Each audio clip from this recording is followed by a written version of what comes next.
এটা বিশাল, আমি বলবো বিশাল, মানে আমি তো এত মোটা দেখি।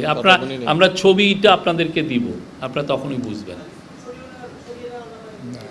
এই বিষয়ে কোনো আমরা দেখি নাই। তবে ওই যেটা হলো যে ফানেলের মধ্যে যেগুলো স্থাপনা আছে সেগুলো বিষয়ে সিভিল এভিয়েশন কে বলা হয়েছে এইগুলো দেখার জন্য।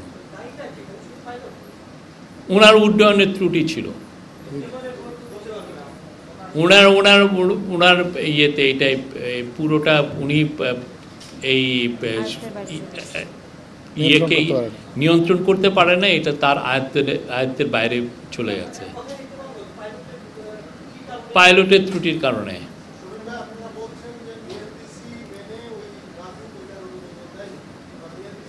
এটা রাজুকের থেকে অনুমতি নেই, যখন অনুমতি নিয়েছে তখন উনি ওইটা হরিরামপুর ইউনিয়ন পরিষদের থেকে তারা অনুমতি নিয়েছে। সেটা আপনার রাজুককে এটা জিজ্ঞেস করবেন।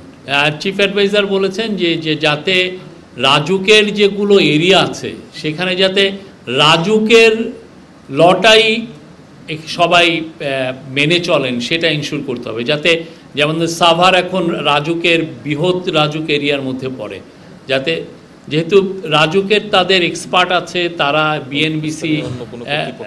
বিএনবিসিকে তারা এনফোর্স করতে পারেন, কিন্তু অন্যান্য যারা যেমন কাঞ্চন বা তারাবো বা সাভারের পক্ষে, ওদের পক্ষে এই বিএনবিসিকে এনফোর্স করাটা অনেক ডিফিকাল্ট।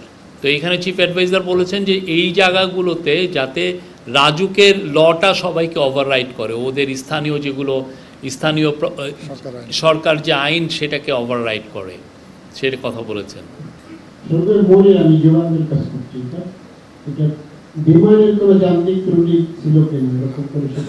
না,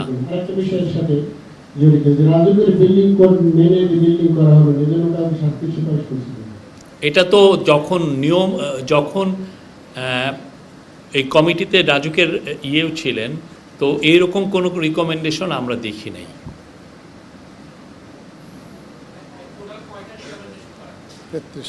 33টা রিকমেন্ডেশন হয়েছে, তার মধ্যে 10টা প্রমিনেন্ট ছিল, সেটা নিয়ে ডিসকাশন হয়েছে।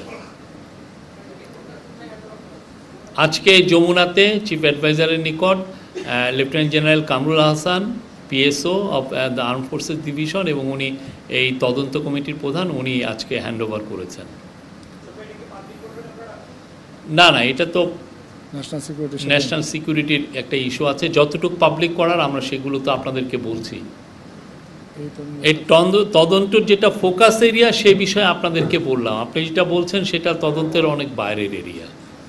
হ্যাঁ, তারা আপনি দেখেছেন 29শে জুলাই থেকে এই আজকে কত 5ই নভেম্বর তারা একটানা এটা নিয়ে তদন্ত করেছেন।